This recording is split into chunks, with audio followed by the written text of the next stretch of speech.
Thank you, Prince Harry, for preaching to us yet again about racism. Do you know what I'd actually like to hear from the Duke of Sussex? A bit more personal experience about how he dealt with his own racism. Because remember, this was the Duke who had to undergo racial sensitivity training. He was forced to by the army after he used the P word to describe a fellow soldier. And this was also the Duke that wore a Nazi uniform with a swastika to a birthday party. An incident that was only exposed by my newspaper, The Sun, to the wider world. So I actually think if Prince Harry wants to keep preaching to the world about racism, it would be really great to hear from him. How did he get over his own racism? How did he realize that using the P word as an adult is not acceptable? How did he realize that glamorizing the Nazis at a birthday party is not acceptable for a member of the royal family? And actually, until we hear that from Prince Harry, until we hear about his own personal experiences, I don't want to hear any more preaching, because I don't think he's the man to be preaching about racial sensitivities until he's prepared to admit his own follies, his own foibles, and how he got over them. Richard Fitzwilliams is our royal commentator. Do you agree with me, Richard, or am I being unfair on the Duke of Sussex? I think it's perfectly fair to bring up the past because the instances that you mentioned were notorious.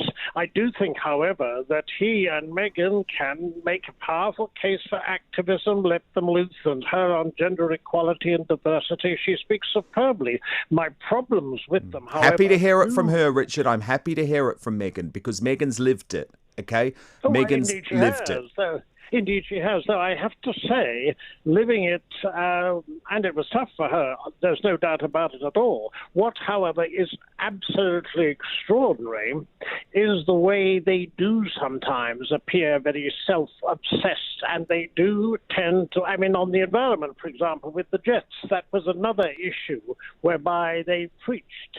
It is a line because your own experience counts, people remember it, and on the other hand, you're trying to do good, which I think he undoubtedly is, as I think she is. Whether, however, in this new book they succeed, of course, this was the book that's in Finding Freedom. As you know, they didn't give interviews and they didn't authorize it. And if you believe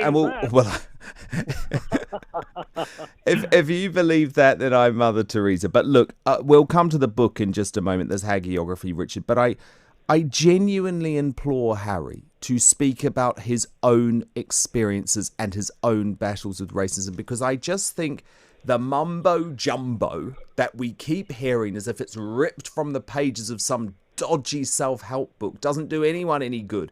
It's actually about, I used to use racist words all the time to describe my fellow soldiers. This is how I learned it was wrong. This is how I got over it. I used to glamorize the Nazis at fancy dress parties. This is how I learned it was wrong. This is how I got over it. That would help the world, Richard, rather than this woke mumbo jumbo.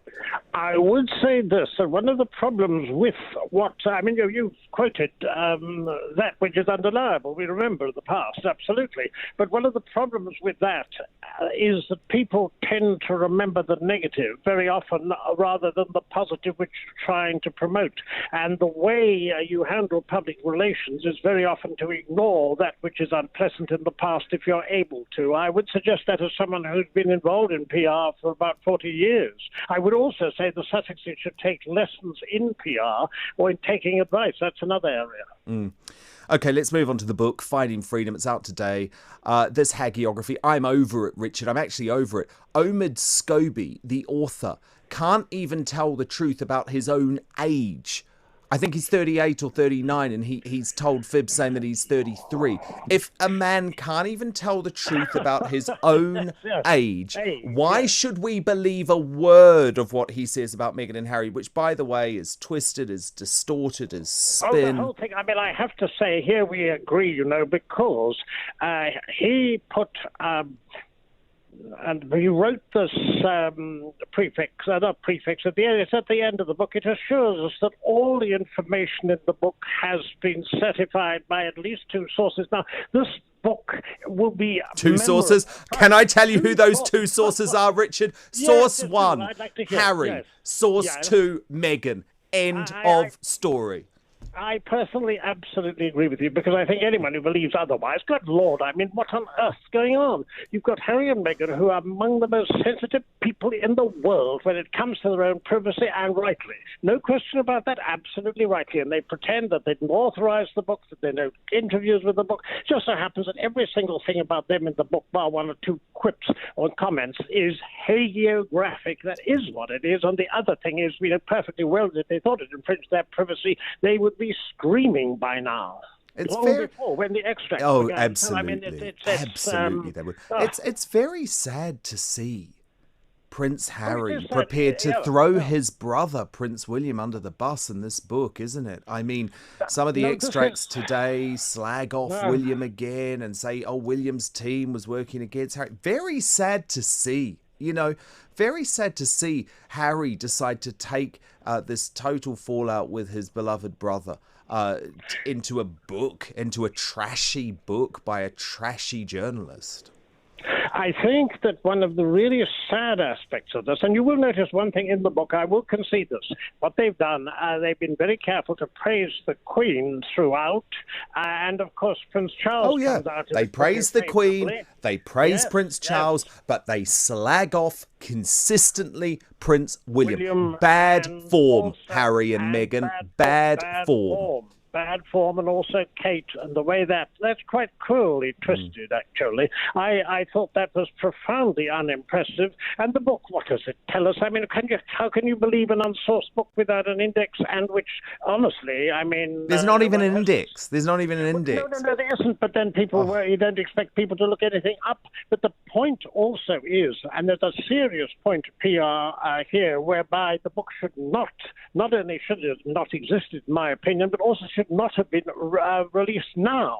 And the reason is this: if you read the whole thing, and I have, you find both the authors are rather obsessed with luxury. They like the hotels and the jets, and they like the fashion, and they like all this high life stuff. Yeah. If this is actually fair enough that Meghan's and Harry's fans, they'll love it. I mean, fair enough. That's fair. The Sussex squad.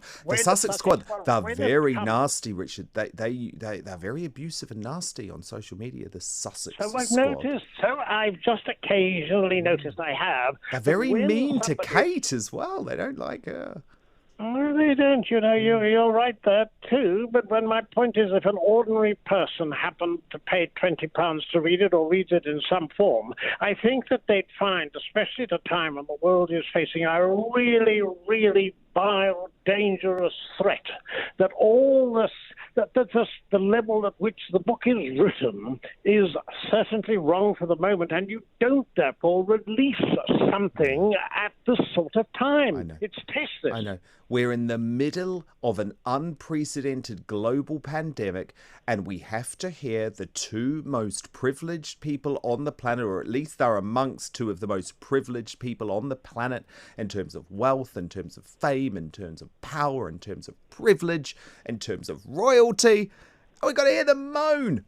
Well, a whole load of people in the world at the moment can't even leave their house. I mean, it's just ridiculous. Do you know what? It's actually laughable, Richard. It's laughable. I mean, take this quote that Meghan gave up her whole life for the royal family. I thought that it was under 2 years after they'd been forced to step down when they wanted to step back. She didn't like it in London. She didn't like it in Canada. And she wanted to be back in Hollywood. She felt very comfortable in her $18 million mansion with a massive pool. And that's fine, by the way. That's fine, Richard. I have no issue about it. Do you know what I have an issue with? The moaning. It's just what are you moaning about? Seriously, what are you moaning about, Meghan? Honestly.